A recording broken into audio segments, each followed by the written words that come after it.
It's kind of the future warning us about what's on the cards for us. Because the grim truth that I think we're not facing is that our civilization is now beginning to collapse in very real and very serious ways.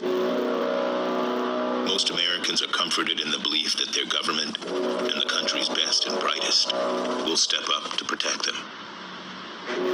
The entire idea of American exceptionalism and the illusion of national security is that we are strong and that we can take a blow or that we'll protect Americans from some sort of major attack or some sort of cataclysm. But the truth is that we are very brittle right now. We're always looking ahead to an America that never leaves anyone behind. Just filming. Oh, God. But what if it turns out that the greatest threat in this age of catastrophe is that this idea that Americans will pull together in times of crisis is dead, killed by decades of treating American freedom as the freedom to get ahead at any cost? During normal times, it's easy to think, the elite, the 1%, they're actually concerned about everybody's welfare. But then in that moment of crisis, when elites treat it as an opportunity for profiteering, rent-seeking, gouging from the public purse, that's the recipe for a failed state.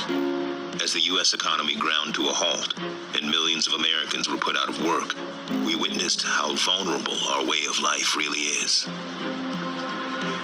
I think people are scared about two things. They're related. The first is the idea that we have built a technological society whose comforts we are reliant upon, whose coordination we need to sustain our current population, that if you just turned off all the machines tomorrow, that kind of handmade version of our society where all the crops were brought in by hand and so on would provoke mass die-offs.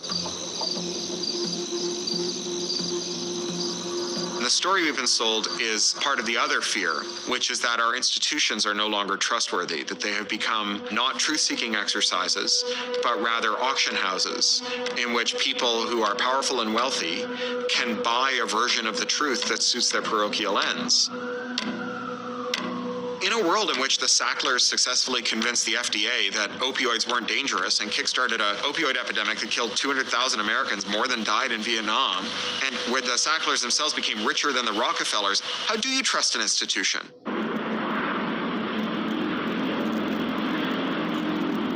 Something like an EMP attack would wipe out not just the infrastructure that we have, but we would see very, very quickly the distance between the importance by which the government seeks their own survival and the survival of the American people.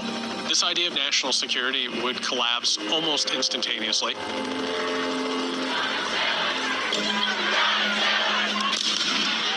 But in the age of catastrophe, it doesn't really take an EMP to see what happens when the lights go out and our basic institutions start to fail us. We all just lived through 2020. So what happens when somebody now doesn't have a job, doesn't have the basic kind of access to resources that we take for granted in the rich world? You turn on the tap, water doesn't come out. You go to the store and there's not enough food. You press the button and there's no electricity. What happens? Well, history tells us when people grow suddenly poorer, what happens is massive waves of authoritarianism and fascism. History tells us that in absolutely unsparing terms.